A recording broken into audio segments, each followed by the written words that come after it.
Hello, everyone. Welcome back to another episode of The Book Dive. I'm your host, Lisa.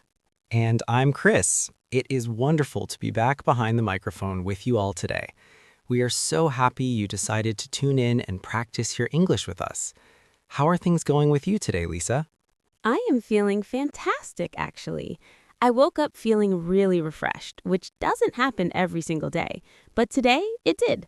I think the weather helps too. It's finally starting to look a bit sunny outside. How are you doing? I'm doing really well. A bit busy, as always, but productive. I feel like I have a lot of energy today. And honestly, that energy brings us perfectly to today's topic. We aren't reviewing a specific book today, although we will definitely mention reading later on. Instead, we are reading into our own lives. We are talking about daily routines. That's right. We are going to break down the habits we follow from the moment our alarm clocks ring in the morning until we finally crash into our pillows at night. Daily routines are the structure of our lives. They are the rhythm that keeps us moving forward. Absolutely.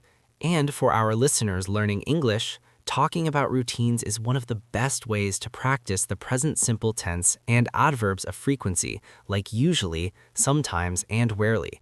So let's dive right into it. Let's start with the most critical part of the day, the morning.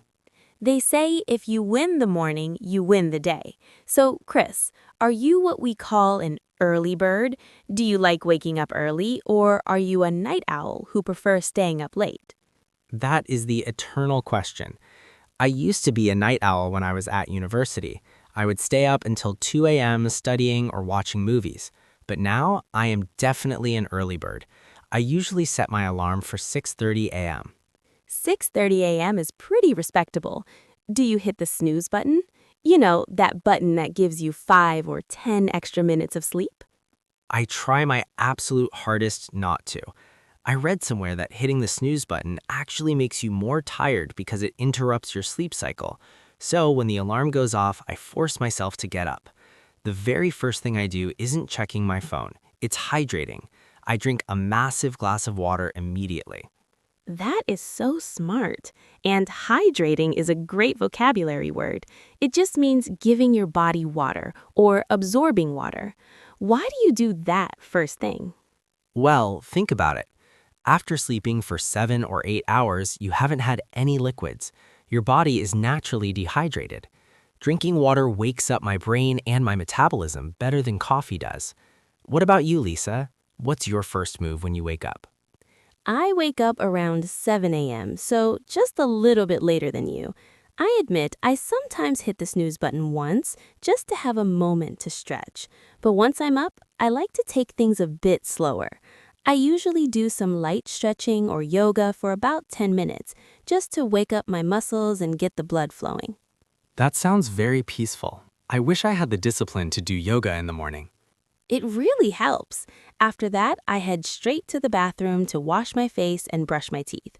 I use cold water on my face because the shock of the temperature really helps me feel alert. I agree. That hygiene routine is like a physical signal to your brain that the sleep time is over and the day has started. Now, we have to talk about one of the most controversial parts of the morning, breakfast. Do you eat it? Oh, absolutely. I cannot function without breakfast. It is essential for me. However, I keep it light. A light breakfast means a small meal, not something heavy like steak and potatoes. I usually have a bowl of Greek yogurt with some berries, or maybe just some whole wheat toast with peanut butter. I don't want anything too heavy that makes me feel sleepy again. See, I'm different. I need a hearty breakfast. Hearty means large, satisfying, and filling. I usually make scrambled eggs with spinach and maybe a slice of toast. It gives me the fuel I need because my mornings are usually very work-intensive. While I eat, I look at my to-do list. Oh, a to-do list is crucial. That's just a list of tasks you need to finish that day, right? Yes, it helps me organize my brain before the stress of the day begins. I prioritize the top 3 things I must get done. If I don't write them down, I will definitely forget them. I do the same thing. I actually write my list the night before, so I wake up knowing exactly what I have to do. Now, after breakfast, there is usually the commute. For our listeners, the commute is the journey from your home to your workplace or school. Since we both work on content creation and teaching, our commute sometimes is just walking from the kitchen to the home office. That is the best kind of commute. But on days when I have to go into the studio or meet a client, I usually take the subway. I use that travel time to listen to podcasts, not unlike the book dive, or listen to audiobooks. It turns dead time into productive time. Exactly. It's all about efficiency. Okay, so we're at work, the morning is going well, then comes the middle of the day, moving on to the afternoon. This is usually when people start to lose energy. Ah, yes, the famous afternoon slump. That is a great phrase for everyone listening. A slump is a sudden fall or decline. So the afternoon slump is that feeling around 2 or 3 p.m. where you just want to take a nap. I definitely feel that almost every day. My afternoons are usually full of meetings, recording sessions, or studying new materials. To stay focused and fight that slump, I use a technique called time blocking. Nice vocabulary. Time blocking means setting aside specific chunks of time for specific tasks. For example, from 1 p.m. to 2 p.m., you only answer emails. From 2 p.m. to 3 p.m., you only write scripts. Exactly. It stops me from multitasking. I find that when I try to do three things at once, I end up doing none of them well. But I also make sure to take breaks. This is vital. Breaks are key. I try to step away from my computer every hour. I use the Pomodoro technique sometimes. 25 minutes of work, 5 minutes of break. During the break, I might walk around the room or look out the window. If I sit still for too long, I start feeling sluggish. Sluggish is such a descriptive word. It comes from the word slug, which is a very slow little animal. So feeling sluggish means feeling slow, heavy, and lacking energy. Exactly. To avoid feeling sluggish, I keep my lunch pretty healthy. I usually eat around 12:30 p.m. I bring my lunch from home usually, we call that a packed lunch. I usually grab a salad with chicken or a turkey sandwich. If I go out and eat a giant burger or a big bowl of pasta, I'm going to fall asleep at my desk. Same here. Heavy carbohydrates in the afternoon are a disaster for my productivity. I try to drink green tea in the afternoon as well. It gives me a little caffeine boost, but not as much as coffee, so I don't get the jitters. That's a good tip. After lunch, I try to tackle my hardest tasks immediately while I still have that energy from the food. We often call this eating the frog. It's a funny idiom that means doing the most difficult or unpleasant task first, so everything else feels easier. I love that idiom, eat the frog. It sounds gross, but the logic is sound. Now, as the afternoon fades, we start wrapping up our work. This transition is important. How do you separate your work life from your home life? That is the hardest part, especially when working from home. I have a shutdown ritual. At 5:30 p.m., I close all the tabs on my computer, I tidy up my desk, and I literally say out loud, "Work is done." It helps me switch modes mentally. Tidy up is a great phrasal verb. It means to clean or organize slightly. Just putting pens away and stacking papers helps so much. It means when you come back the next morning, your space is clean. Exactly. A messy desk equals a messy mind. So let's fast forward to the evening. The work is done. You've tidied up. How do you unwind? Unwind is my favorite word of the day. It means to relax and let go of the tension and stress, like a coiled spring unrolling. For me, I try to disconnect from technology. I know it's hard, but I try to have no emails after 7 p.m. That is a hard rule to follow in the modern world, but it's so healthy. My evening routine usually starts with dinner. I actually love cooking. I find chopping vegetables to be very therapeutic. My dinner is usually around 7:30 p.m. What is on the menu usually? I try to keep it balanced. Maybe some grilled salmon with asparagus or a vegetable stir fry with rice. I find that cooking helps me shift my focus from mental work to physical work. It's a creative outlet. Do you cook, Chris? I do, but during the week I prefer quick meals. I might make a quick pasta dish or a large salad. but I always sit down to eat.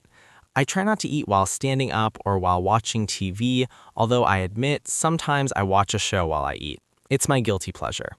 We all have those. A guilty pleasure is something you enjoy, even though you know maybe you shouldn't do it too often.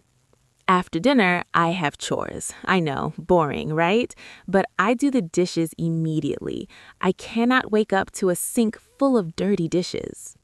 Oh, I am the same. A clean kitchen is essential for a happy morning. After the chores are done, I have a specific ritual to prepare for sleep. I make a cup of herbal tea, usually chamomile or peppermint because there's no caffeine, and I pick up a book. That is very on brand for the book dive. Reading is such a better way to fall asleep than scrolling through social media or watching the news, which can be stressful. It really is. The blue light from our phones tricks our brains into thinking it's still daytime. Reading a physical book or using an e-reader with warm light helps your brain calm down. It produces melatonin, the sleep hormone. Look at us getting scientific, but it's true. I also try to prepare my environment. I dim the lights in my apartment about an hour before bed. It creates a cozy, sleepy atmosphere. That is a great idea. I aim to be in bed by 10:30 p.m. I know that sounds early to some people, but I need a full 8 hours of sleep to function well the next day. If I stay up until midnight, I am useless the next morning. Consistency is the secret. If you go to bed at the same time and wake up at the same time, your body gets into a rhythm. We call that your circadian rhythm. Exactly. And before I close my eyes, I try to do one last thing: gratitude. I just think of one small thing that happened that day that I was happy about. It sounds cheesy, but it helps me go to sleep with a positive mindset. I don't think that's cheesy at all. I think that's a wonderful habit. Ending the day on a positive note can prevent those anxious thoughts that keep us awake. Well, Lisa, I think we have walked our listeners through a very detailed, very productive day. I think so too. We've covered everything from the morning alarm to the bedtime gratitude. It's interesting to see how our routines are similar, but also have small differences. And we hope you, the listeners, learned some useful vocabulary to describe your own day. We used words like hydrate, sluggish, unwind, tidy up, commute, and to-do list. I challenge everyone listening to try to use one of these words in your own sentence today. Or tell us in the comments, are you an early bird or a night owl? We would love to know. Thank you so much for listening to this episode of The Book Dive. If you enjoyed this conversation and found it helpful for your English learning journey, please make sure to like the video and subscribe to the channel. It really helps us out. And don't forget to hit the notification bell so you don't miss our next conversation. We have some great topics coming up soon. We certainly do. Keep practicing your English, keep building those healthy routines, and we will see you in the next episode. Take care, everyone. Have a productive day and a restful night. Goodbye.